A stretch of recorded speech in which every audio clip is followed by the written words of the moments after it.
Nubay at gabay ng magulang ay kailangan sa mga batang manonood. Simula na ng kapanapanabik na eksena sa Broken Vow. Brought to you exclusively by Sunsilk with Nano Complex, Bonux 3-in-1, Nido Fortified, Atan.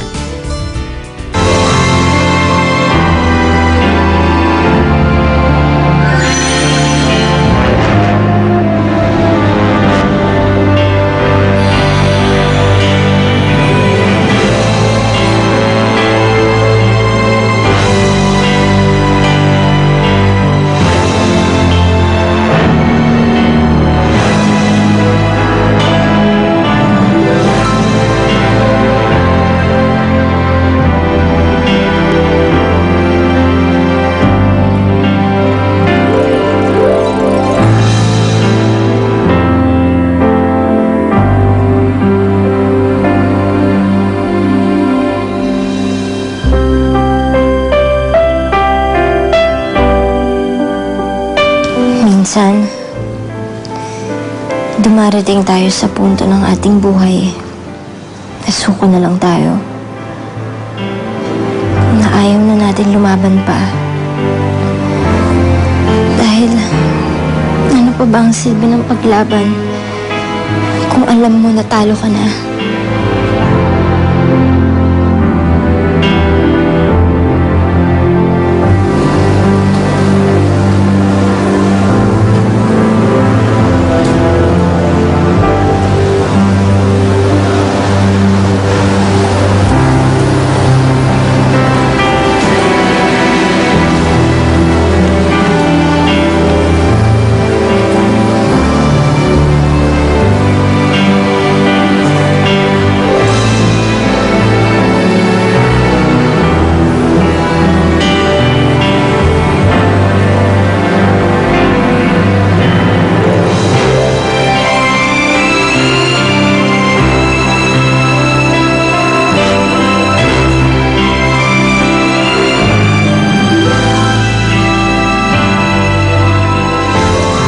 Kaya pipikit ka na lang.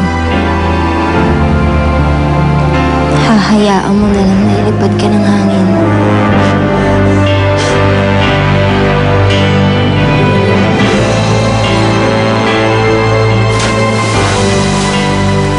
Sabi nila, sa mga huling paghinga mo, ay babalik sa'yo ang buong buhay mo. Na para bang nanonood ka naman ng telebisyon.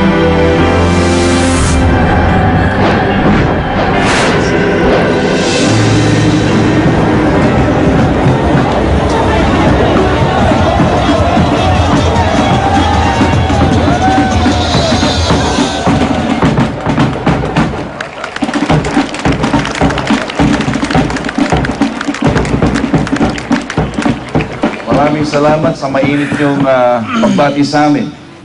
At sana po ay nagustuhan ninyo ang munting palabas na ihandog namin sa inyo. Pero bago ang lahat, nais kong ibigay ang entabladong ito sa aking anak, pagkat may mahalaga siyang sasabihin. Palakpakan natin, Konsehal Roberto Sebastian.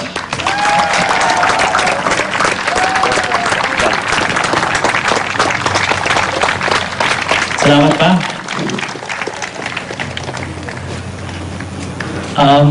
If you would allow me, nais ko sanang magbigay ng maikling kwento para sa inyo. Alam ninyo, naging malungkot ako 3 taon nang nakakaraan. Yes, from a very depressed man, naging masaya ako sa bawat minuto ng bawat araw ng buhay ko. Dahil sa iyo.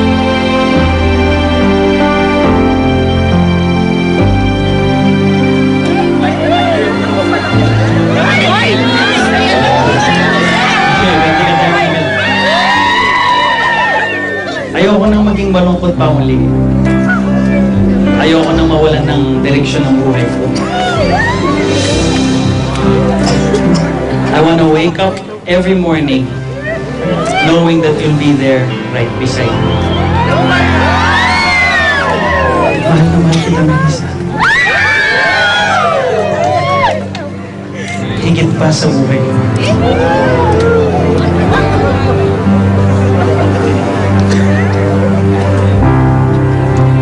Ay, nakakaloka yun! Melissa, will you marry me?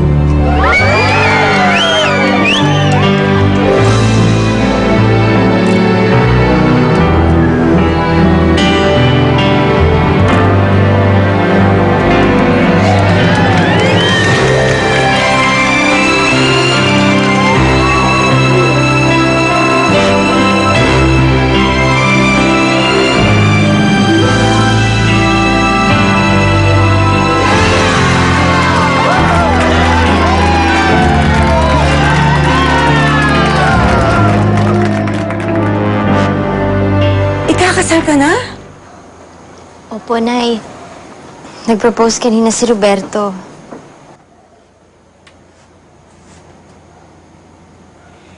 And what were you thinking? Bakit bigla ka nag-propose sa Melissa na yon? I love her. You love her? Huh? Are you insane? Alam mo, kaya ako pumayag na maging nobya mo ang babaeng yon. Kasi alam ko hindi mo siya siseryosuhin. For crying out loud! Anak siya ng tindera ng baboy! Bakit, Nay? Parang hindi naman ako yung natutuwa sa binalita ko. Masaya ako, anak. Masaya ako para sa'yo. Kaya lang natatakot ako. Pag kinasal ka na kay Roberto, syempre doon ka natitira. Ang yaman-yaman nila, anak, eh. Samantalang tayo. Ikaw, mahirap lang. Ang layo-layo ng agwat ng buhay natin sa kanila. My son, you can do better than this! Ano ka ba? Bakit hindi mo nalang balikan ng dati mong girlfriend, si Rebecca? Siya ang pakasalan mo! Dahil siya ang napabagay sa'yo! Galing siya sa isang buena de familia sa Cebu! Si Rebecca? Ma, matagal na kaming hiwalay ni Rebecca. Siya nga ang nakipaghiwalay sa akin, di ba? Eh, bakit ba siya napapasok sa usapan?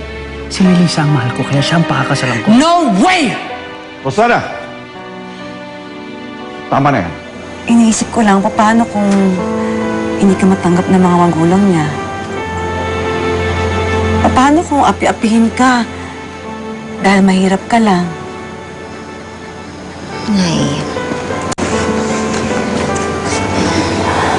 Nay, hindi naman po ganun ang pamilya ni Roberto.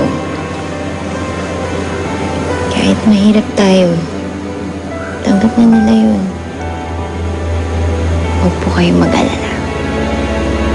Mabait po ang magulang ni Roberto.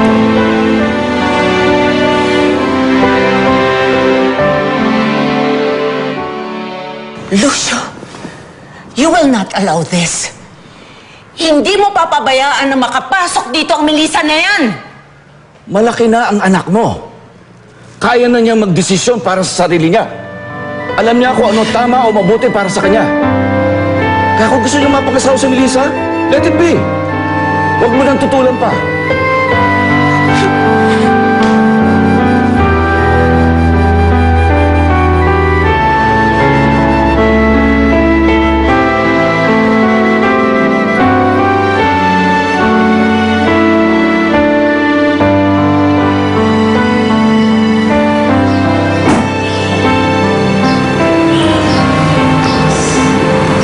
Sino ba i-meet natin?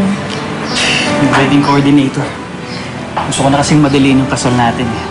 Kaya nag-hire ako ng mag-aasikaso. Hindi na kasi ako makahintay na ikasal sa'yo eh. Hello! Magandang umaga po. Good thing you're here. Alam mo bang may espesyal kang bisitang nag-iintay sa'yo? Come, let's go. Bisita?